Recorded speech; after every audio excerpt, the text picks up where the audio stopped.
கதை கேட்க தயாராயிட்டீங்களா? இன்றைக்கான வேத வசனத்தையும் கதையும் பார்ப்போமா? நன்றி சொல்லணும். யாருக்கு முதல் நன்றி சொல்லணும்? முதல்ல நம்மளை படைச்ச கடவுளுக்கு நன்றி சொல்லணும். அப்புறமா நமக்கு இருக்கிற எல்லாத்துக்குமே நமக்கு நன்றி உள்ள இருதயம் வேணும். அப்படி இருந்துச்சுனாலே போதும், நமக்கு எல்லா ஆசீர்வாதமும் வந்துடும். வேதம் என்ன சொல்லுகிறது என்று பார்க்கலாம். சங்கீதம் 118:1. கர்த்தரை துதியுங்கள், அவர் நல்லவர், அவர் கிருபை என்றும் உள்ளது. பாத்தீங்களா வேதம் என்ன சொல்லுதுன்னு? கடவுளை நம்ம துதிக்கணுமா?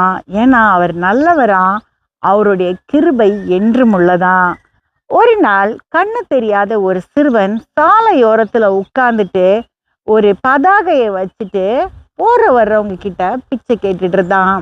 அந்த அட்டையில என்ன எழுதி இருந்ததுன்னா, எனக்கு 2 கண்ணுமே குருடுன்னு. சிலர் மட்டும்தான் அவனுக்கு கொஞ்சம் காசை கொடுத்தாங்க. அந்த வழியா போன ஒருத்தர் அந்த பதாகையை பார்த்துட்டு அதுல சில மாற்றங்களை பண்ணிட்டு அங்கிருந்து போயிட்டாரு. அதுக்கப்புறம் அவனுடைய தட்டுல நிறைய காசு விழுந்துச்சு. சாயங்கால நேரமா அந்த மனிதன் திரும்ப அந்த பக்கம் வரும்போது அவருடைய கால் அடி சுவடுகள் சத்தம் கேட்ட உடனே இந்த பையன் அவரை கூப்பிட்டான்.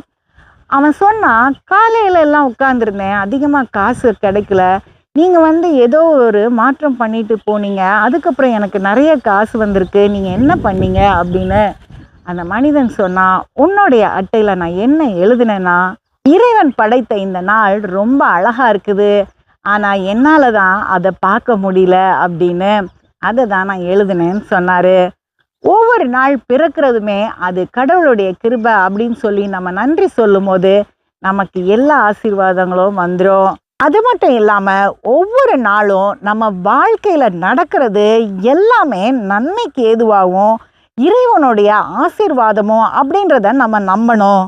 அவருடைய ஆசீர்வாதங்களை எண்ணி பார்க்கறதுக்கு நமக்கு தெளிந்த அறிவு வேணும்.